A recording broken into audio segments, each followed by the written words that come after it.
Hi, കടത്തിൽ നിന്ന് മോചനം നേടാനും സാമ്പത്തിക സ്വാതന്ത്ര്യം നേടാനും ഉള്ള 7 ഘട്ടങ്ങളാണ് ഈ വീഡിയോയിലൂടെ പറയുന്നത്.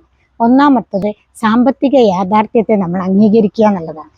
രണ്ടാമത്തത് സാമ്പത്തിക ശീലങ്ങൾ രൂപപ്പെടുത്തുക എന്നുള്ളതാണ്. 3, അടിയന്തിരമായിട്ട് ഫണ്ട് സൃഷ്ടിക്കുക എന്നുള്ളതാണ്.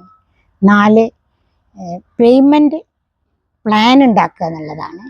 5, പ്രാധാന്യമനുസരിച്ച് കടത്തെ ക്രമീകരിക്കുക എന്നുള്ളതാണ്. 6, ബജറ്റ് ഒരുക്കുക എന്നുള്ളതാണ്. ബജറ്റ് തയ്യാറാക്കി വെക്കുക എന്നുള്ളതാണ്. 7, അധിക വരുമാനം സൃഷ്ടിക്കുക എന്നുള്ളതാണ്. ഇത്തരം കാര്യങ്ങൾ ചെയ്ത് നിങ്ങൾക്ക് നിങ്ങളുടെ കടത്തിൽ നിന്ന് മോചനം നേടാൻ സാധിക്കും. വീഡിയോ ഇഷ്ടമായാൽ ലൈക്ക് ചെയ്യുക, ഷെയർ ചെയ്യുക, സബ്സ്ക്രൈബ് ചെയ്യുക. അപ്പോൾ കടമുള്ളവർ ഇതിൽ ഏത് സ്റ്റെപ്പാണ് ആദ്യം എടുക്കാൻ തീരുമാനിക്കുന്നത് എന്ന് കമൻറ്റിൽ അറിയിക്കുക. ഇതുപോലുള്ള കാര്യങ്ങൾ പഠിക്കാൻ കമൻറ്റിലുള്ള വാട്സപ്പ് നമ്പറിലേക്ക് മെസ്സേജ് ചെയ്യുക. താങ്ക്